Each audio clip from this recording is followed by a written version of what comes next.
جايين من كل مكان للصويرة زينة البلدان نزورو ونرجع فرحان كالظبيل وللهيلولة حط السلاح حطو محيلة نضربو شوفار الليلة. Sujet numéro 2, c'est la paracha de cette semaine. On a vu que Yosef, ça tombe très bien, la paix. Vous avez vu dans la Torah, c'est écrit que lorsque Yosef et Binyamin se sont rencontrés, ils ont commencé à pleurer. Chose qu'on n'a pas vu avant. On n'a pas vu que les Shvatim, ils ont pleuré. Non, rien qu'avec Yosef, il a pleuré. Parce que Yosef, il a vu dans la névoie que le Beth Amikdash va être détruit. Binyamin a vu dans sa névoie que le Mishkan qui va être dans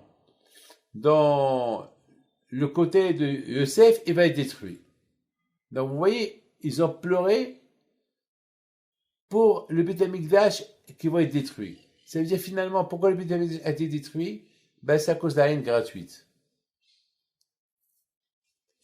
Mais ce qui est impressionnant et très important, c'est que les Shvatim, ils ont vu ces pleurs de Yosef et Binyamin. Eux aussi, c'était des prophètes. Aussi, dans leur tête, ils ont vu pourquoi ces deux frères-là, ils pleurent. C'est pas parce qu'ils se sont pas vus depuis des années. Non.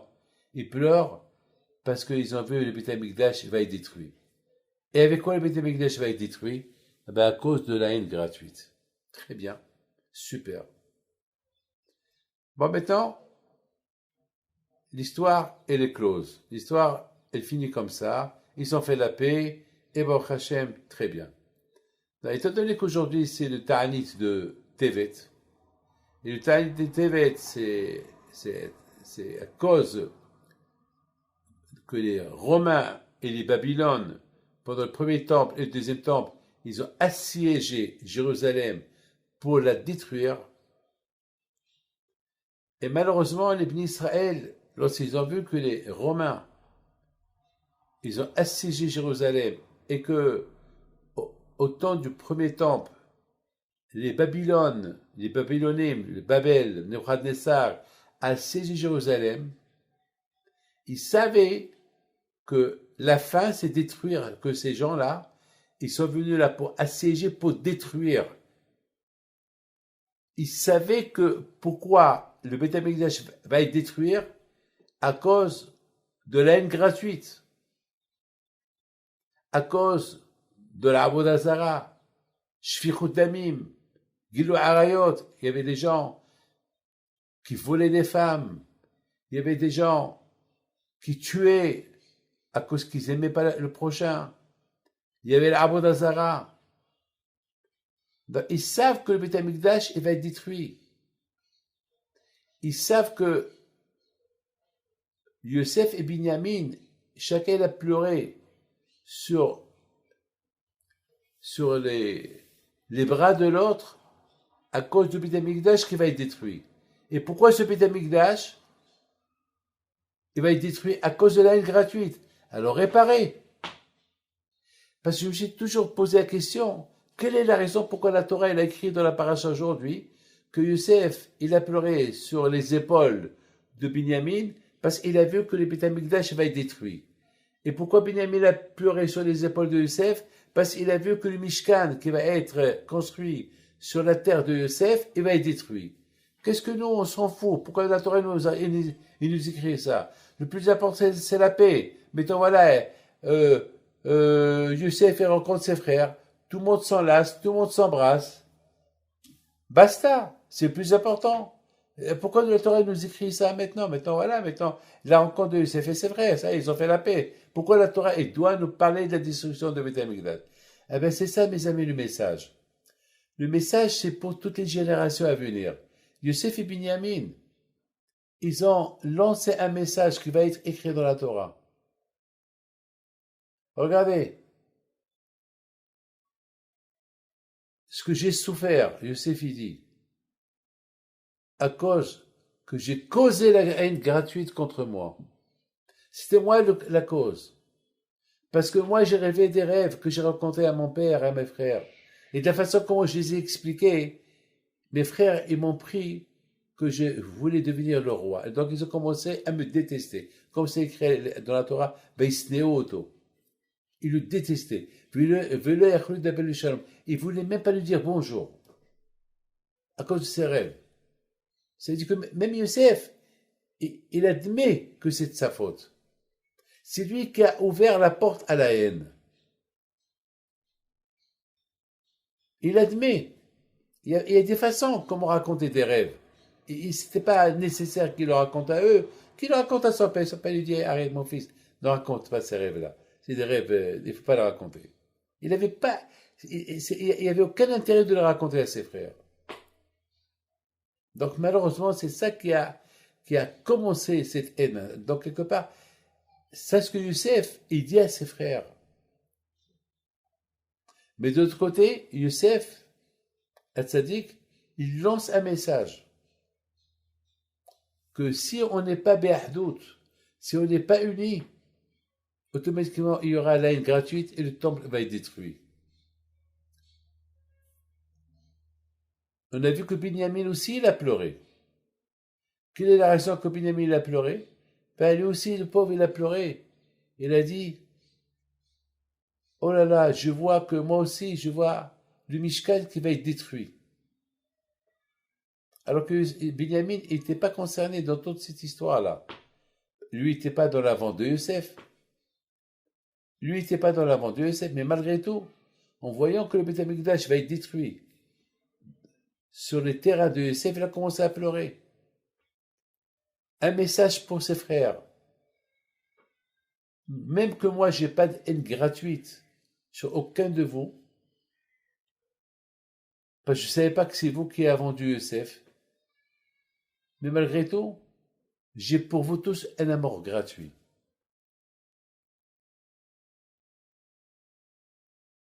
Et j'ai de la peine avec tout ce qui va se passer dans l'avenir. C'est ça, mes amis, le message de la Torah.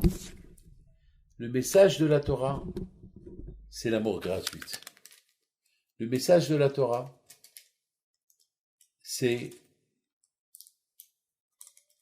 il faut toujours bien juger la personne. Le message de la Torah, il ne faut jamais raconter des choses qui sont dures à croire. Le message de la Torah, il ne faut jamais faire des divisions. Il faut entre frères. Il ne faut pas montrer de préférence. J'ai 2 garçons, je les aime tous les 2 à la fois.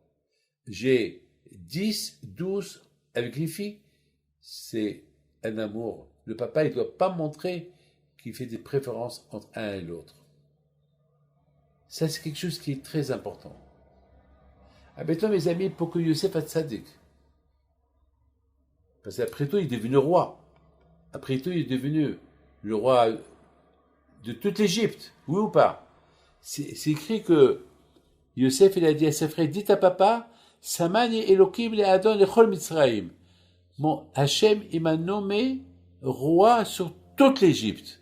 Alors je me suis posé une question. Pourquoi la Torah dit sur toute l'Égypte? Pourquoi il dit pas Hachem, il m'a nommé roi sur l'Égypte? Pourquoi toute l'Égypte? Pourquoi le mot toute l'Égypte? Eh bien, Youssef, il a voulu dire à ses frères, mes frères, je suis uniquement le roi de toute l'Égypte, mais pas sur vous. Jamais c'était mon intention d'être votre roi. Parce que Yehuda, c'est lui le roi. C'est important.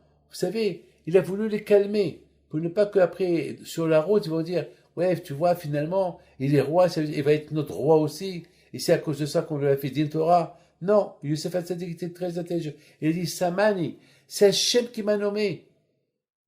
C'est pas Paro qui m'a nommé. C'est Hachem qui m'a nommé. Vous savez, c'est très important de vous dire que Youssef Hatzadik, il a tout calculé. Il a calculé un calcul extraordinaire. Il avait peur que ses frères, sur le chemin de retour, ils vont commencer à se disputer entre eux. Et peut-être ils vont plus venir en Égypte. Ouais, pourquoi on veut venir en Égypte? Ses rêves, ils ont été réalisés. Voilà, il est roi. Il va être roi sur nous. Alors il a dit non, Samani Elohim. Même les rêves que j'ai rêvés avant, c'est pas parce que pour être votre roi, justement, pas du tout. Peut-être je me suis mal exprimé, il leur dit. Non, c'est Hachem qui m'a donné ces rêves-là, parce que c'est Hachem qui a voulu que je suis le roi uniquement sur toute l'Égypte. Basta, que toute l'Égypte. Mes amis, il y a un grand rave qui s'appelle Rabbi Yaakov Nieman alav Shalom. Il dit que Youssef, il dit à ses frères, Samani Elohim le Adon lechom Mitzrayim. Il leur a dit, c'est vrai, moi je suis le gouverneur de l'Égypte, de toute l'Égypte. Je suis le patron. Et je suis sur le trône. Même Pharaon, je suis plus que lui. Ah, maintenant, la question, il se pose. Qu'est-ce qu'il veut dire Youssef à Yaakov? Quoi? Que je suis le roi de toute l'Égypte? Que je suis un gouverneur? Et mais c'est quoi là? Il dit Rabbi Yaakov Newman à la chaîne, il dit c'est quoi? Qu'est-ce qu'il veut dire par là Youssef? Il dit, il répond à Rabbi Yaakov Newman, il dit Yaakov Abinu, bien sûr, ce qui l'intéresse, c'est que Youssef c'est un tzaddik, que Youssef c'est un croyant, que Youssef il n'est pas orgueilleux, il n'est pas. Mais c'est quoi tous ces titres qu'il est en train de se donner? Je suis un roi, je suis plus qu'un Pharaon, je suis ça, je suis ça, je suis ça.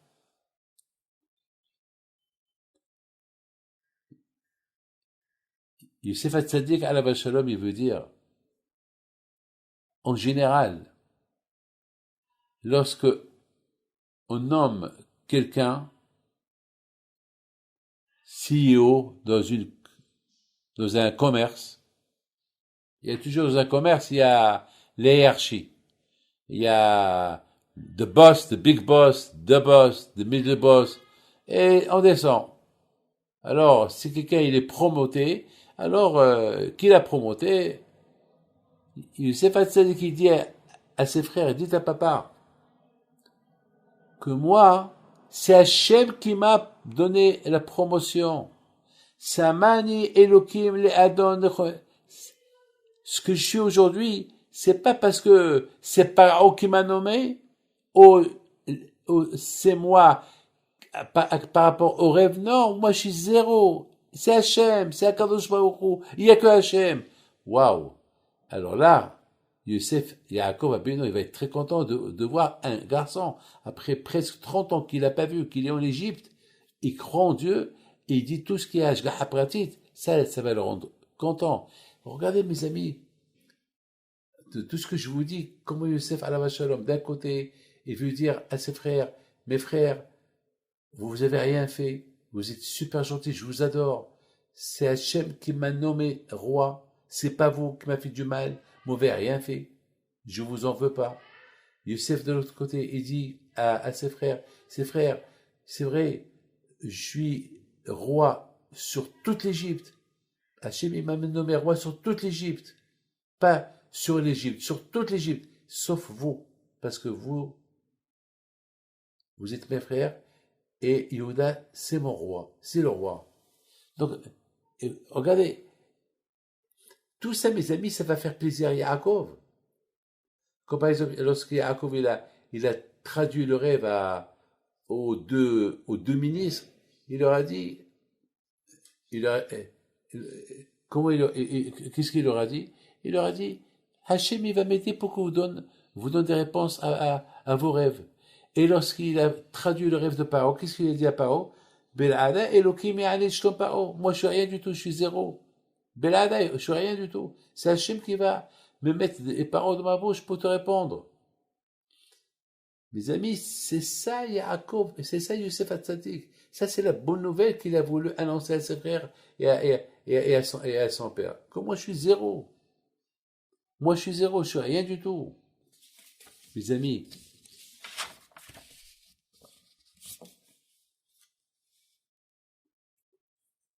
Yaakov Abino alav shalom, c'est sa plus belle joie qu'il a écoutée depuis des années, qu'il n'a pas vu Youssef.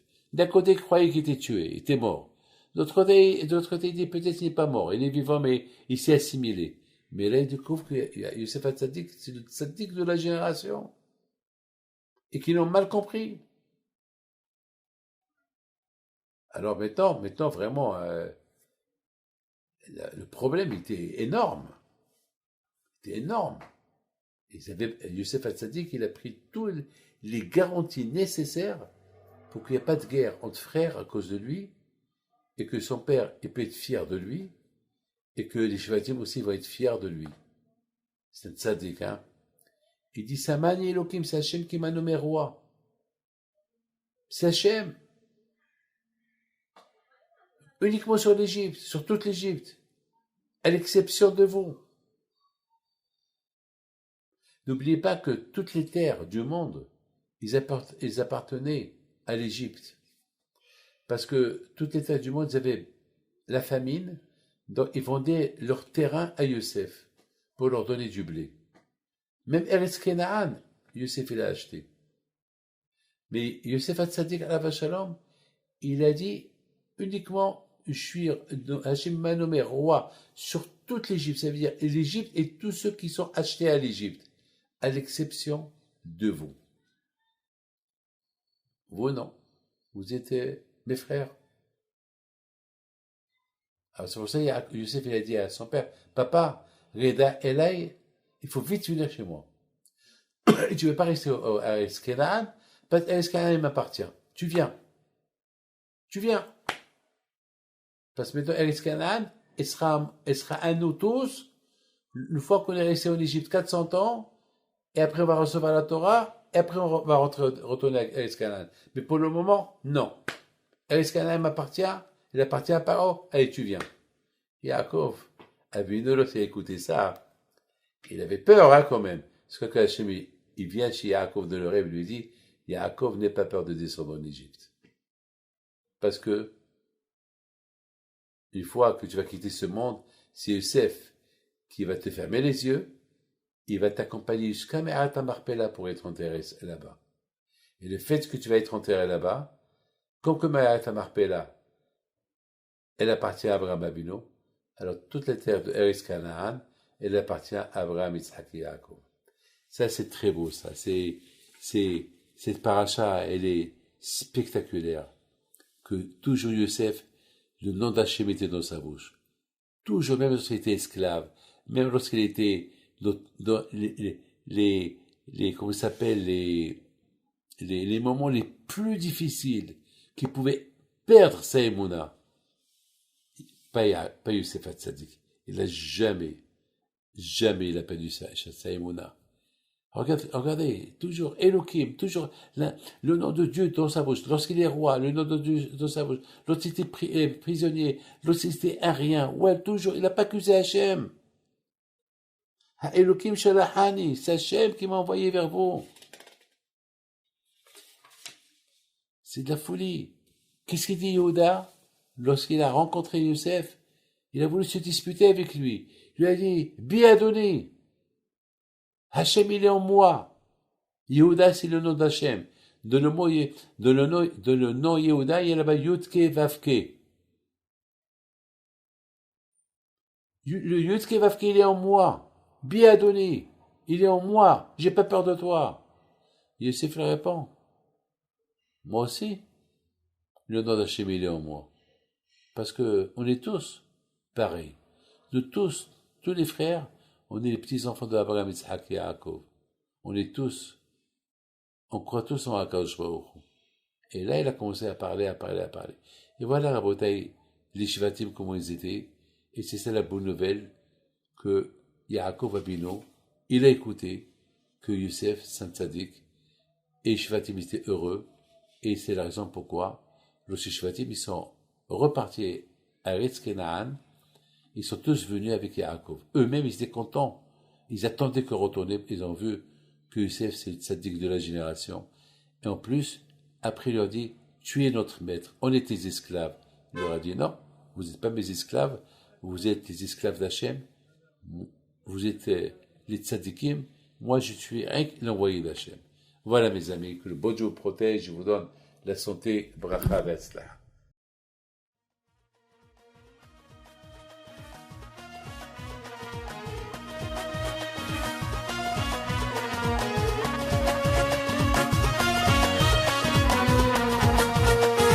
نوضو يا ناس غرتو على ربيع حيم بنتو وقف لنا زي خو